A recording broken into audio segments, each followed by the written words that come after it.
Well, howdy, howdy, howdy, nearly senior citizen here. Greetings, boys, girls, and all of our non-binary friends, and welcome to this, a brand new day. And remember, no matter who you are valid. Thumbs up for that. Well, hokey smokes. This is, again, like the fourth, fifth time I've had to start doing this. The last time, after 3 times of attempting to do it, everything was perfect. So I started talking, and the tablet fell forward. Thumbs up, yay. Hopefully your day is good. I am tired. Hopefully you're not too tired. I'm going to be heading to the hospital here to try and get some more information. When I went to the hospital before to try and get some information on the other clinic that I need to get, I was given the beginning number to get me to the opening menu for this place. But it's a big place with a lot of clinics and a lot of doctors. I'm overwhelmed. So I need to go back to the hospital and see if they got an extension or actual lab number or anything like that, because right now I am too overwhelmed and simply cannot do it. So I tried. I spent so much time trying to figure out the menu system on the phone. So joy, but I need that leg up. Life is life, though. And last night I went on, let's see, daytime walkies? Daytime walkies and nighttime walkies? I'm not quite sure, but I went on some walkies, and that's good. But I have troubles remembering a lot of these things because I'm so tired. But still, I go out for exercise, and you need to exercise. And I'm actually, yeah, what I'm starting to do, if I start where I live and I make a loop around this large, well, loop that's you can walk on. Well, I mean, it's a road system, but I choose a loop that's a fair circle, and it's about 3-ish miles. But if I extend that further, which I did last night, it really adds to the walk, which, considering I used to walk 6 miles every night, I'm slowly stretching it back up again. Because, of course, I lost it during my time at Port Orchard. And I had some issues with my body with stress and meds and stuff. If I hadn't been using my walker in Port Orchard, I would have been hurting badly because I would have been falling down hard a lot. And I'm glad I had my walker. I'm glad I used my walker as much as I did stupid stuff with my walker, walking around on the beach with large rocks and balancing on rocks in front of the water. You know, I did a lot of, oh my God, what was I thinking stuff. But I had fun. Now, coming back, I've used my walker a lot less. I still use it, just a lot less. And I go out walking on my own without it. Which, as much as I'm under less stress, as much as I'm much more stable, it is far from perfect. I've already gone down on the floor once in this room, and I've almost gone down a few other times, just managed to grab the appropriate stuff. I ain't exactly not a fall risk. And the thing is, as you get older, everybody is a fall risk. I mean, as a biped, you are a fall risk. At all times, every human being is a fall risk. That's just part of the nature of being a biped. But as you get older, and with meds, conditions like stress or actual other types of conditions, yeah, you can get fallen down types. I do a lot better now, but yeah. So I don't use my walker a lot, especially if I have to carry stuff. I use the walker, but boy, oh boy, it takes a lot out of me to use that thing too, because it's heavy and I gotta push it. Past that though, here's a minor thing. I had therapy today, but I'm gonna hopefully talk about that. Here's a minor thing. I don't know. I try to show off my stuff, but I don't actually ADHD, and it's worse now because, well, I'll get to that if I can remember. One of the things, though, I can't remember.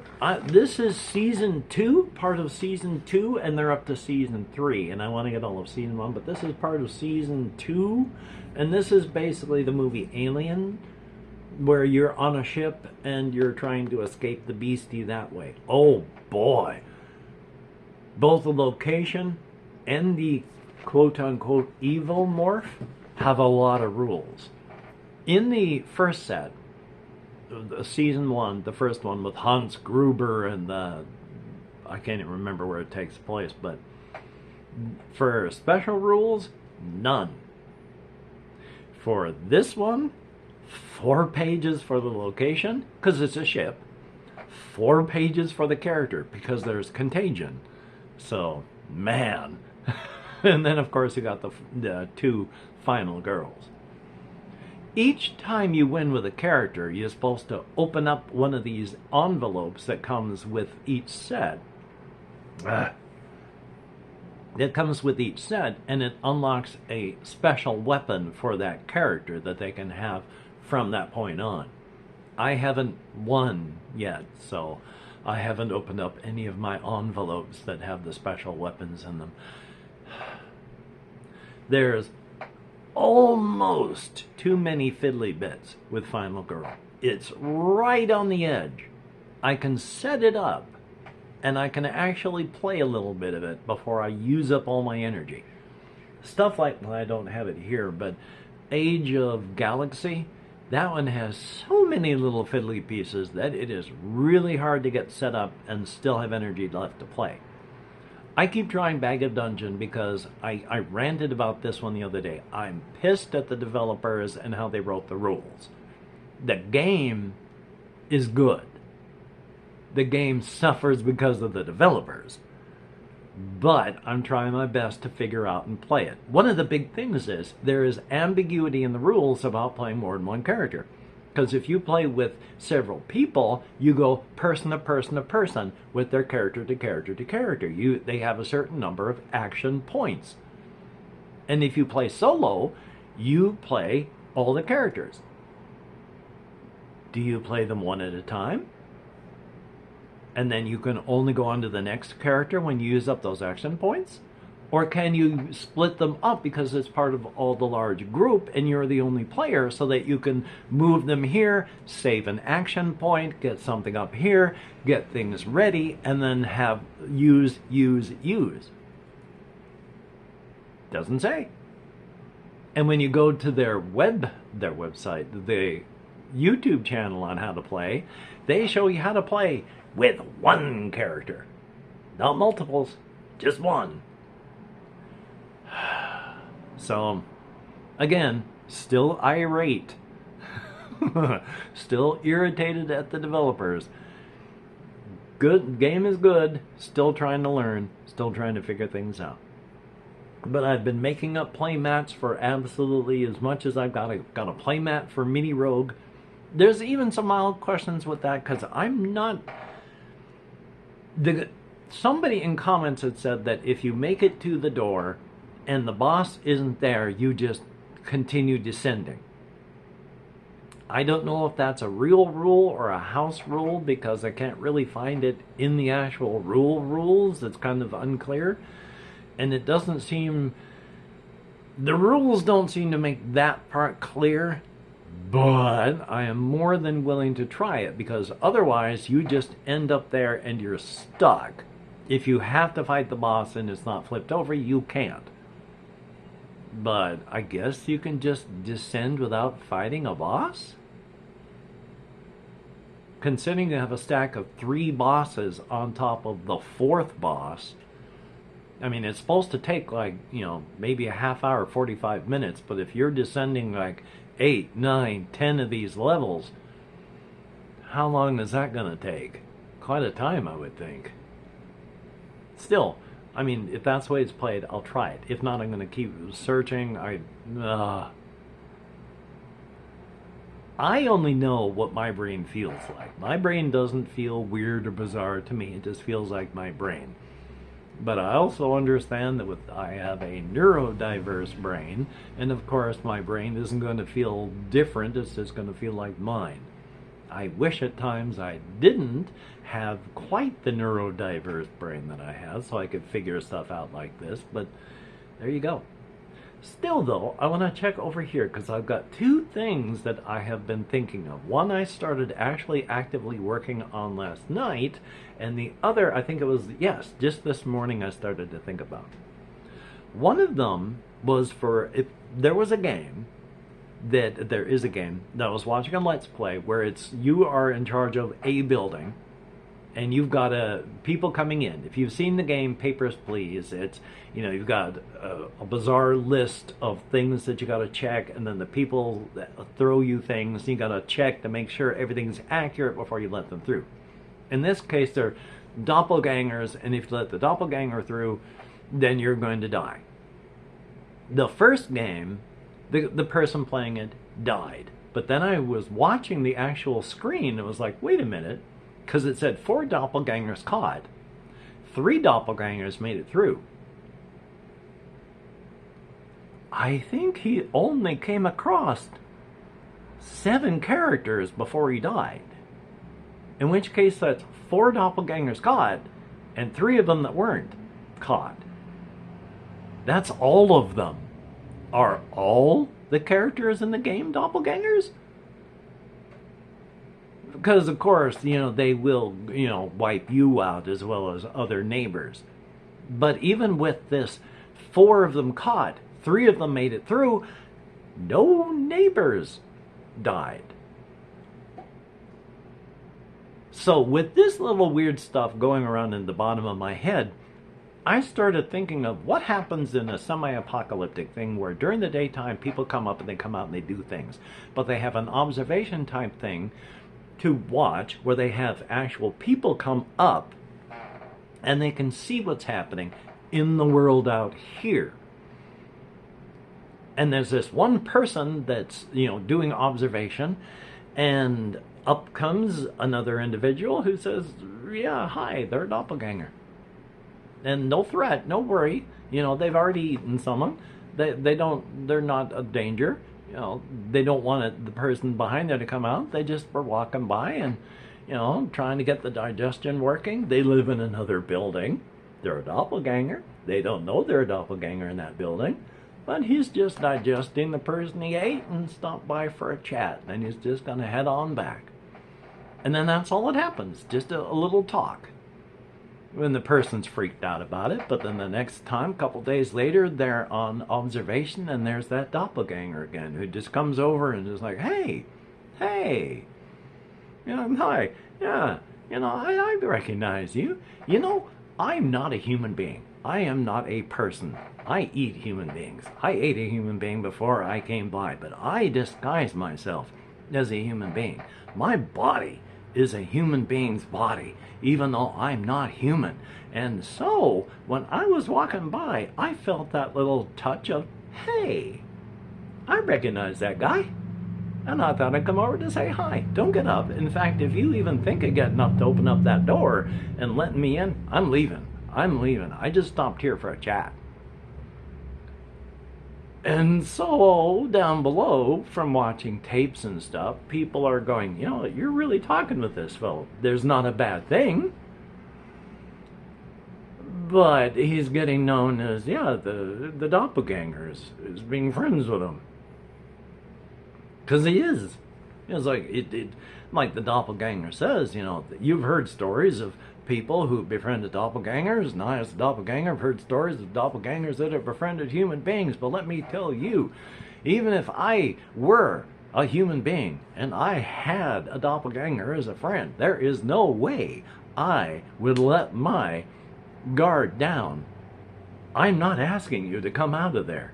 I'm not asking you to open up that door. I will leave if you go near that door. I'm just stopping by for a chat. So, thumbs up on that. As well, I have for a couple of years now watched the webcomic, I hope it's still there, I need to redouble check, Oglaf, O-G-L-A-F. It's not safe for work, that's as far as I'm going to go on that one because I don't want to get demonetized, but it has a lot of weird stuff going on it. And part of the thing about the world is, yeah, there are monsters and there's creatures and there's undead, but it's not really feared and hated. Yeah, there's horrible, awful, demonic, monstrous things. And sometimes they come to town because they just want to go to the theater. And sometimes you, as just a regular human being, you want to head down to the red light district and you're going to stop in and you're going to watch all the skeleton dancers from all the undead. Or maybe you stop in with the goblins. So I was looking at that, looking at my memory and thinking of all that. And I had been talking about wanting to have sort of a sandbox setting that I could do an open RPG thing with pencil and paper, solo stuff, and I needed a setting. And I was thinking, hey, make up a setting in a video and then go from there. That started going into my head, just that thought last night, and was like, hey, you know what? Or this morning, I can't even remember the time frame anymore, but it's like the thought being now, yeah, I have a lich character, Jane Claren, with a whole bunch of techno reasons behind that. But yeah, make a lich who's not an evil lich, who's in charge of a necropolis that's, moderately close to the capital of this land. And they're not evil, and neither are the undead that are part of their entourage.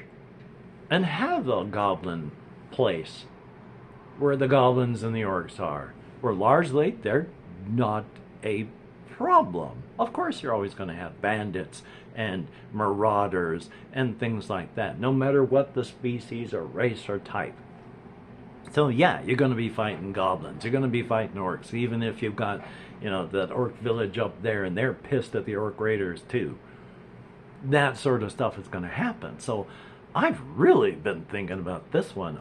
The map has been forming in my head, which, as I talked with my therapist this morning, I've got so many ideas that, because of my ADHD, that I wish I could do something with them, because just my cosmic horror thing that I've been talking about fairly recently could be a trilogy of books.